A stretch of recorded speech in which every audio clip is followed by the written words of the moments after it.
Hey guys, Portia here. Today I will be designing a wrap in Canva for this metallic sublimation mug. Now I'm kind of excited to do this because I've never sublimated on color before, let alone a metallic, right? Not even sure like what color palette to use, because with sublimation, if you are using a white polyester coated surface, you are going to get the best results. Well, this is definitely coated for sublimation, but it's definitely not white. So I'm like, I'm not sure what colors to use. So what we're going to do is just go into Canva, design something, and hope for the best. That's what I'm doing today, y'all. Okay, let's go ahead and create a design, and we're going to do a custom size.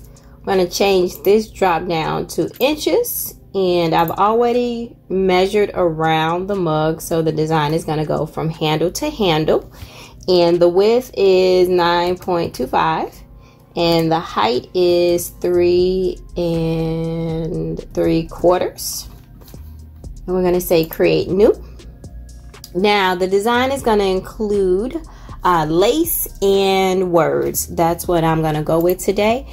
I'm kind of worried about this design because I don't know if it is going to show up like I mentioned earlier, but it is what it is, and I just want to try it. So like I said, lace, flower, background.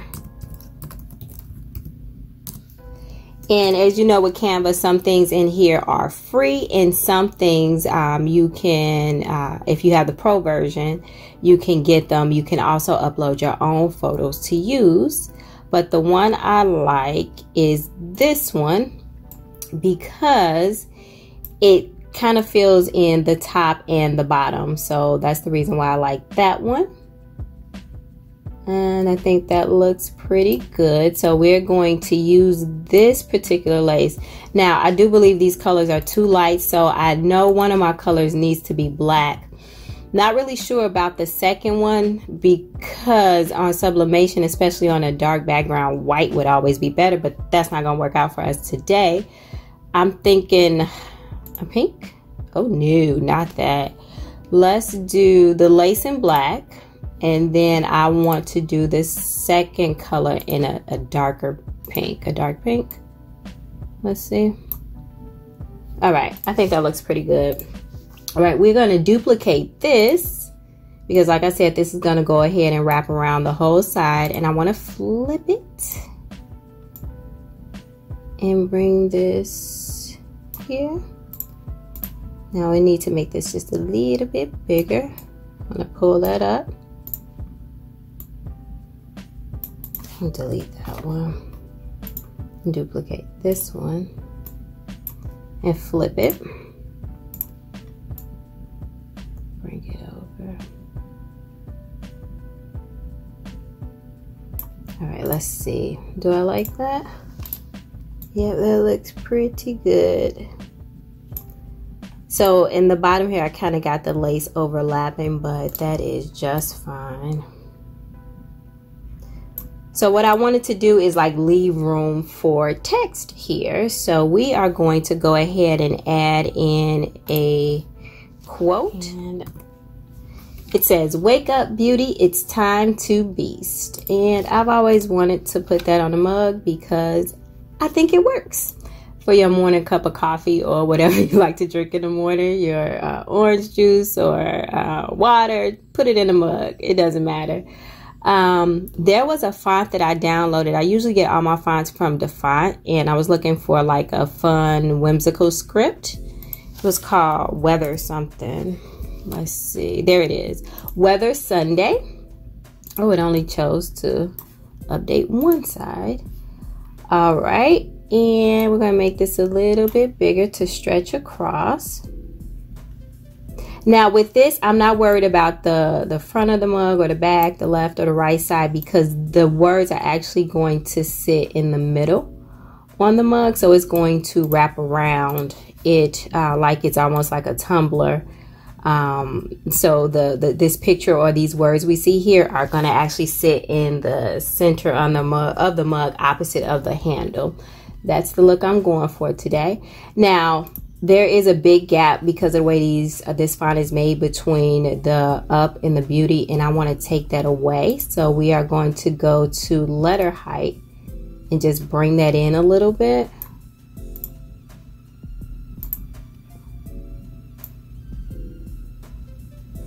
All right, so it does make the little its look a little funny, that punctuation up there, but I'm not gonna worry about it, because for all I know, we might end up sublimating over this all over again with a whole new design. All right, that looks pretty good. Now I want to add some effects to our text here, and it's gonna be in the form of an echo. And I want to change that to the color of the pink in our lace. Alrighty. Alright guys, I think we have done it. It was a very simple design to do. It's just my major concern is how is it going to actually look when it comes time to putting it on the mug. I didn't realize I had moved that. Alright guys, so I am going to go ahead and download this, and we are going to download it as a PDF, and I'm going to go ahead and send it to my sublimation printer. Remember, don't forget to mirror, but if you already have your settings preset, you don't have to worry about it. And then we will see how well this design is going to show up on our metallic mug. Okay, so I really liked how it came out. I think it is a lovely lacy design.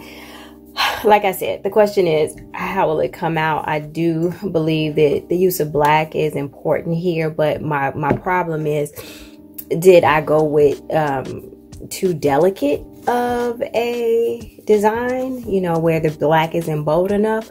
We will find out together, y'all. So let's go ahead and get the cup ready for wrapping.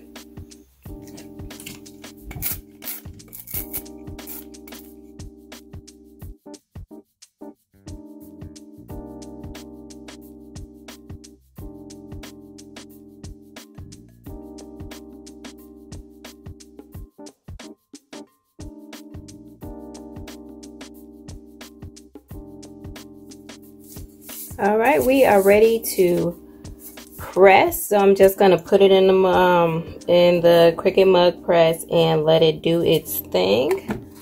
So the press is already hot and ready to go. Let's drop this bad boy in here.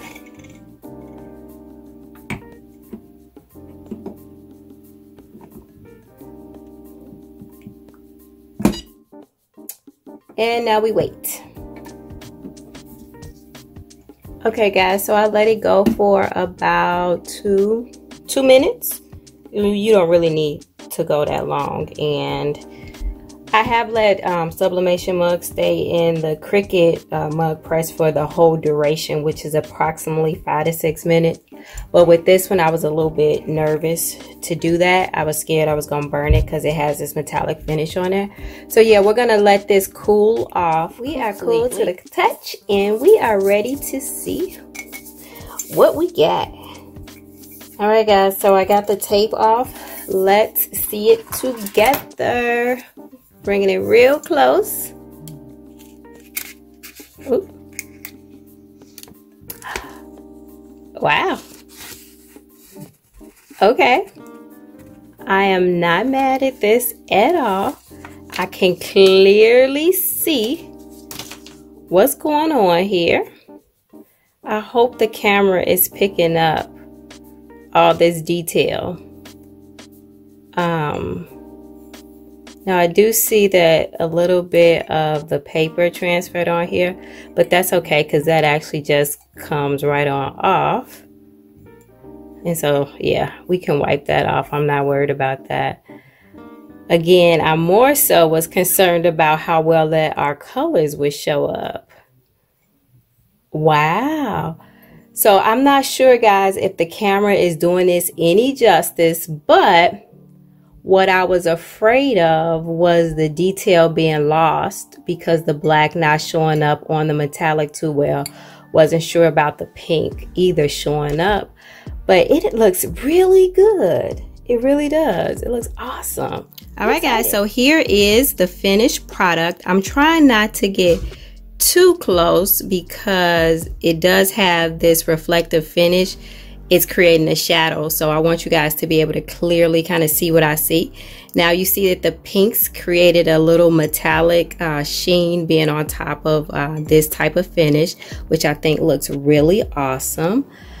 And the way we did the echo in the font here, it is popping. So I'm really pleased with the outcome of this, and it is something I will absolutely try again. I'm trying to keep these shadows off so you guys can see. But yeah, guys, this is all I have for you today. If you got any questions, concerns, emotional outbursts, let me know. Go ahead and subscribe to Color Me Portia. But until next time, peace.